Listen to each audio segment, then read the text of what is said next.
자, 안녕하세요. 2학년 4반, 5반, 6반 학생들, 접니다. 우리가 이번 주에 2시간 한국사 수업이 있고, 저번 주에는 이제 얼굴을 보면서 수업을 했죠. 첫 번째 시간에는 동영상을 통해서 오늘처럼 이 학습지와 교과서를 가지고 여러분들 수업을 할 거예요. 두 번째 시간은 EBS 온라인 클래스 수업을 할 거예요. 그래서 실시간으로 이제 체크를 하면서 수업을 할 거기 때문에 여러분 수업 전에 오늘 수업이 끝나고 다음 수업 전에 온라인 클래스에 반드시 가입을 해주세요. 그래야 출석 체크가 됩니다. 이 부분은 이제 공지하고요. 여러분 지금 이미 교과서 16, 17, 18 읽고 학습지 쪽을 좀 채워봤을 거예요. 그래서 여러분들이 읽었던 내용들을 가지고 선생님이 좀 정리를 하고 확인하는 그런 이제 시간을 갖도록 할게요. 자, 이 PPT 화면을 보면은 이 부분이 오늘 여러분들이 주로 집중해야 할 내용입니다. 삼국시대를 하고 있는데 이 세 개의 국가가 점점 더 거대해지고 체계화되는 이런 모습들을 볼 거예요. 이것이 어떤 과정이었는지를 여러분은 확실히 알아야 돼요. 또 두 번째로는 이 부분 중에서 굉장히 중요한 것 중 하나가 이 불교의 공인이었어요.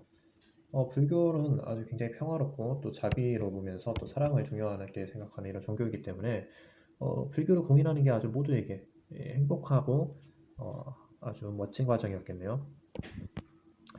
근데 일각에서는 이것이 아주 폭력적인 모습이었다고도 이야기를 합니다. 어떤 모습일까 상상을 해보면서 오늘 본격적으로 수업을 들어갑시다.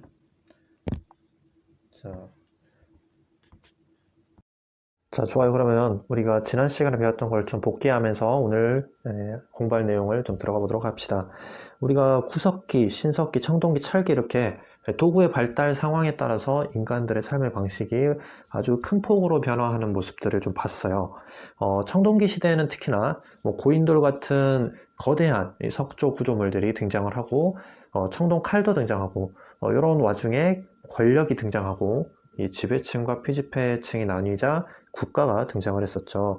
자, 그래서 그 최초의 국가가 바로 고조선이었습니다. 팔조금법이 있었던 요 나라고 또 단군이 세운 나라였죠. 그리고 뭐 상대부 장군 이런 관직도 있었던가 하면 중간에 위만이라는 망명객에게 쿠데타를 당해서 정권이 바뀌기도 하였습니다. 결국에는 한나라에게 멸망을 하였죠. 자, 어쨌든 간에 이 고조선이 멸망을 하여서 한나라는 한사군이라는 자기네들의 지방제도를 한반도에 설치를 하였고, 이 한사군의 시기에 고조선의 후예들이 이제 흩어져서 여러 나라들, 찰기 시대의 여러 나라들을 형성하게 됩니다. 이 시기의 나라들을 통칭해서 부르는 어떤 시대의 명칭이 잘 없기 때문에 그냥 여러 나라라고 뭉뚱그려서 이야기를 하는데, 대략 부로 시작하는 제일 위에 있던 나라, 그렇죠. 부여, 고구려, 또 옥동, 옥저, 동해, 그리고 삼한, 옥동삼이 있었죠. 예. 이들이 이제 각각의 개성이 굉장히 다른, 굉장히 뚜렷한 개성을 가지고 있는 이런 나라들이지만 그럼에도 불구하고 공통점이 있습니다. 바로 연맹체를 이루는 나라들이라는 거. 사실은 이제 옥저 동해는 연맹체 국가는 아닌데 어쨌든 간에 뭔가 중앙 집권적인 시스템을 체계화한 나라에는 미달하는 이런 모습을 보였기 때문에 사실은 이 시기의 나라들을 제대로 된 국가다라고 이야기를 하지 못하고 있어요. 자, 그러면 좀 제대로 된 국가는 언제 나오냐? 자, 그것이 이제 오늘 우리가 배울 부분입니다. 자, 이 여러 나라들은 서로 병합하고 또 이제 동맹하고 또 자기들끼리 전쟁을 통해서 점점점 숫자가 줄어들면서 최후에 아주 소수의 강한 나라로만 좁혀지게 되는데 바로 그것이 삼국시대가 되겠어요. 자, 여러분들이 지금 현재 이미 교과서 16쪽, 17쪽, 18쪽을 다 읽었기 때문에 어느 정도의 기초적인 이제 내용은 알 거예요. 이제 다만 조금 더 세부적인 이해를 돕기 위해 지금 판서를 지금 하고 있습니다. 반면에 이 앞에 연맹체 국가들과 조금 구별하는 용어로 이 삼국시대 고구려, 백제, 신라, 그죠, 보통. 이 나라들은, 고대 국가, 혹은 중앙 집권적 영역 국가라고 또 불러요.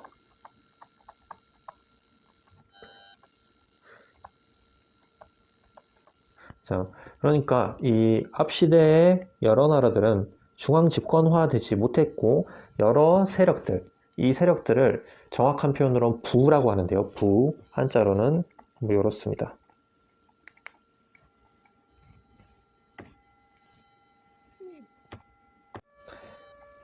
이렇게 부라고 쓰는데요. 각 부한테 대략 한 5개, 6개 부가 합쳐서 하나의 지금 국가로서 경쟁력을 가지고 있지만, 여전히 이 부가 각각 독립성을 가지고 있기 때문에 서로 완벽한 화학적인 결합을 이루지 못하고 단순히 이제 이 물리적인 결합만 지금 하고 있는 상태예요. 그렇기 때문에 뭔가 만약에 전쟁을 하려고 한다 할 때도 요 A와 자, 요 A와 B와 의견이 만약에 다르다면 전쟁하기가 어렵죠. 또 C, D, E가 함께 뭔가 조율을 하고 또 각각의 전통을 내세우고 이런 상황들이 있기 때문에 아무래도 이런 체제로서는 좀 더 강력한 힘을 대외적으로 발휘하기가 쉽지가 않죠. 그리고 여기에 대해서 내부적인 개혁에 성공해서 강력한 중앙 집권적인 권력을 획득하고 그 시스템을 체계화시킨 그런 개혁에 성공한 나라들만이 살아남아서 우리가 아는 이 삼국을 이루게 된다. 자, 요게 이제 기본적인 스토리입니다. 근데 그 실제적인 내용이 무엇이 있는지 이제 오늘 살펴볼 거예요. 자, 그러면 실제로 고구려 백제 신라는 어떤 과정을 거쳐서 이 여러 나라식의 연맹체 국가 단계에서 벗어나서 중앙 집권적인 영역 국가가 되었는지를 이제 보도록 합시다.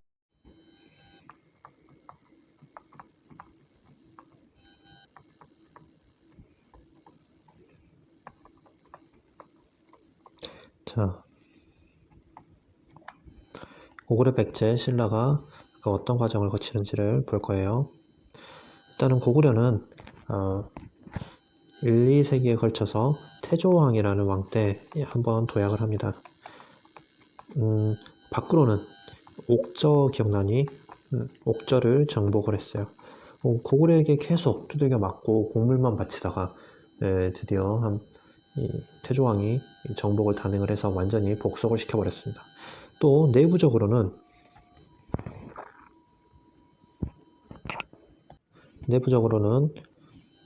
게르부 고씨가 왕위를 세습한다. 뭐 이렇게 나오죠. 사실은 이 말이 우리에게 좀 잘 와닿지가 않을 거예요. 그런데 엄청나게 고구려 내에서는 첨예하고 중요한 문제였습니다. 고구려는 아까 말한 것처럼 처음에는 뭐 게르부, 전로부, 순노부, 소노부, 연노부 뭐 이런 5개의 부로 이루어진 국가입니다. 국가가 5개로 쪼개져 있는 상태예요.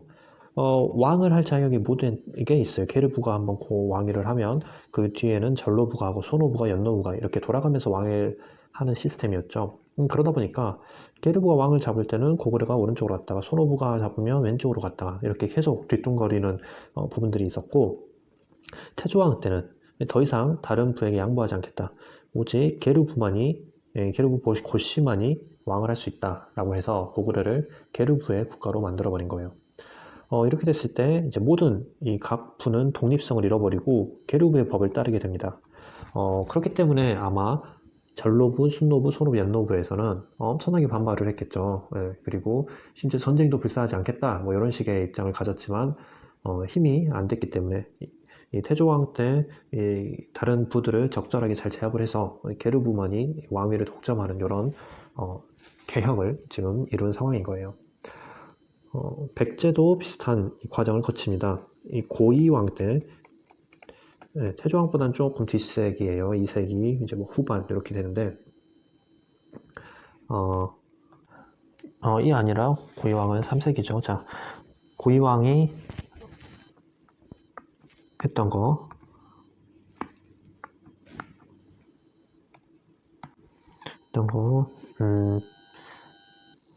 한강 유역을 장악을 했습니다. 대외적으로요. 한강을 장악한다는 건 엄청난 의미를 지니는 거예요. 일단은 중국과 교류를 할 수 있는 토대가 되고요. 또 한편으로는 굉장히 그 비옥한 농지를 장악하는 거기 때문에 국가 발전에 있어서 엄청나게 중요한 부분이에요. 이때 사실 백제는 마할의 수십 개, 수백 개의 국가의 수십 개 국가 중에 하나에 불과했어요. 이쪽에 있었죠. 그리고 이때 최대의 라이벌은 이쪽에 있는 목지국이었습니다.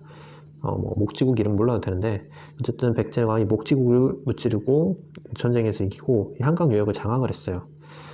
이 한강 유역 장악하는 과정에서 그리고 여러 나라들과 연합을 했었죠. 목지국과 대항하는 과정에서 그게 이제 이 목지국과의 전투에서 참여해서 백제를 도와서 백제가 패권을 잡을 수 있도록 도와준 이 나라들을 이제 관등을 부여하고요. 이들에게 공복을 제정해서 옷을 이 등급별로 뭐 자색, 비색, 청색으로 이렇게 나누어서 입혔다고 해요. 그래서 중앙관제가 정비가 된 거죠. 육좌평 중앙관제가 정비가 되었습니다. 즉 고구려가 5개의 부가 모여서 만들어진 나라라면 백제는 이 6개의 귀족들, 6개의 부에서의 나온 귀족들이 모여서 만든 이제 나라가 되겠죠. 신라 같은 경우에는 훨씬 뒤에 이제 4세기 후반, 지금 이제 거의 5세기라고 봐야 돼요. 내무랑 시기에 도약을 합니다. 그 전까지에도 신라는 중국보다 중국에 가기가 너무 힘들기 때문에 굉장히 후진적인 좀 나라였어요. 이때 내무랑 때 이 신라는 고구려의 도움을 받게 됩니다. 이 일본과 가야의 연합군에게서 이 고구려로부터 이제 도움을 구하는데 그 과정에서 광개토대왕이 와가지고 신라를 보니까 좀 답답한 거야. 이 나라는 아직도 지금 4세기 후반이면은 태조왕 이후에 한참 300년 지났는데 아직도 김씨, 박씨, 석씨가 돌아가면서 왕위를 하고 있는 거야. 이런 거 아니야. 내무랑 일로 와봐. 왕위는 하나의 성씨에서 한 거야. 김씨 세습을 알려줍니다. 그리고 또 왕의 칭호도 기존에는 이사금이라고 해서 이빨 많은 사람 혹은 나이 많은 사람을 이사금이라 했는데 이제는 마립간이라고 바꿉니다. 그래서 이 내무랑 시기에 왕호를 완전히 바꾸고요. 마립간으로 세습하는 사람도 이렇게 바꿨다. 그 내부적으로 굉장히 많은 갈등이 있었지만 이거를 김씨 중심으로 봉합하고 나라가 중앙 집권화를 이루는 이런 모습이라고 보면 되겠어요. 자, 이건 좀 지우고 이건 뭐 계루부, 연노부, 순노부도 마찬가지로 몰라도 상관없는 부분입니다. 다만 이제 이 5개의 부가 이러한 과정을 거쳐서 태조왕 때 계루부에 의해 독점되었다. 이것만 알면 되는 거예요. 자, 또 하나 이렇게 정치적인 통합과 대외적인 팽창에 있어서 이곳에 사는 인민들을 사상적으로 통합하는 것도 굉장히 중요하단 말이죠. 그리고 그런 역할을 했던 게 종교와 그리고 법이 되겠습니다. 이때 당시에 법을 율령이라고 하는데 율령 그리고 이때 가장 유력했던 종교는 불교예요. 그래서 불교를 수용해가지고 뭐 순노부에서 믿는 순노부교, 전로부에서 믿는 전로부교 이런 것들을 다 타파하고 오직 다 불교만 믿어라. 그리고 너희 각자의 법도 이제는 다 고구려의 법으로 통일한다. 이렇게 선포를 했던 사람이 바로 소수림 왕이 되겠습니다. 그래서 광개토대왕의 전전이 소수림 왕인데 그만 굉장히 중요한 왕인 거죠. 이때 각 부별로 흩어진 어떤 힘들을 율령과 불교를 통해서 다 이렇게 모아가지고 이후에 전성기를 맞이할 수 있도록 기반을 닦은 사람이 또 소수림 왕이라고 이제 생각을 할 수 있죠. 자, 어느 날 와가지고 너 이제부터 내가 믿는 불교 믿어 하면은 사람들이 믿을 수 있겠어요? 거기에 대한 반발이 굉장히 크겠죠. 강제 개종이잖아, 종교를. 근데 그렇기 때문에 아주 폭력적이고 포괄적으로 이 종교를 믿지 않으면 죽든지 믿든지 둘 중 하나만 해라. 이런 식으로 해서 강제로 이 불교를 믿게 했을 겁니다. 마찬가지로 백제도 율령 반포에 대한 정확한 근거는 지금 없는 상태지만 불교는 침류왕이라고, 사실 재위 기간이 길진 않은데 이 불교를 수용했다고 나오고요. 신라 같은 경우에는 이 버풍왕 때, 6세기 초반이 되겠죠. 버풍왕 때 불교도 2차 돈의 순교라고 아마 여러분들 들어봤을 거예요. 목을 뱉더니 목에서 우유가 나와가지고 천장을 뚫고 올라갔다고 해요. 그리고 이제 벚꽃이 이렇게 분홍색 꽃들이 이렇게 내리면서 신통함을 보여서 모든 귀족들을 굴복시켰다. 이런 삼국유사의 실화가 있죠. 설화가 있죠. 자, 그리고 율령도 요때 반포합니다. 즉 율령과 불교가 반포되고 공인된 이 시점에서 더 이상 각 부의 특수성이나 개성 그리고 지역색은 완전히 이제 사라졌다. 거의 사라지고 고구려나 백제, 신라 하나의 나라의 하나의 문화 그리고 하나의 종교 이런 걸로 다 통일이 되어서 강력한 중앙 집권화가 이루어지고 있다. 이렇게 이제 보면 되겠어요. 그래서 자 이렇게 표현을 합니다. 기존에 아까 이제 고구려를 계속 예를 들면 고구려는 5개의 부고 신라는 부가 6개인데 이 계루부는 고씨 가문이 만든 이제 부예요.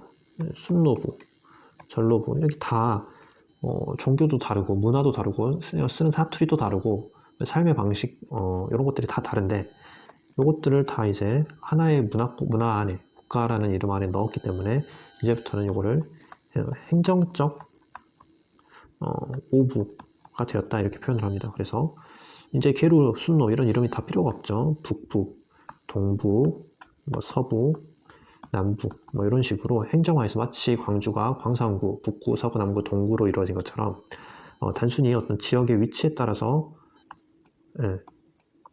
이렇게 구역을 구획화해버리고 문화는 통일시켜버렸다는 부분이 있습니다.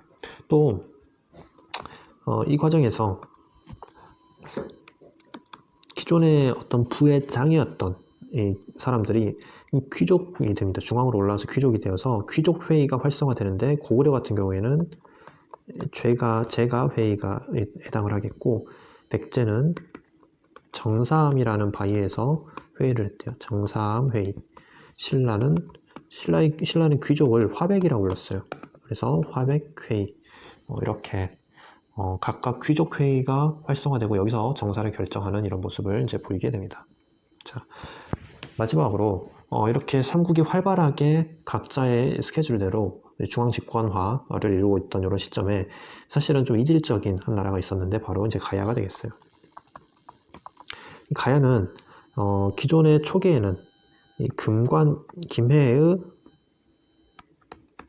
금관 가야를 중심으로 여러 연맹체를 이루고 있었습니다. 그러니까 여전히 가야는 연맹체에서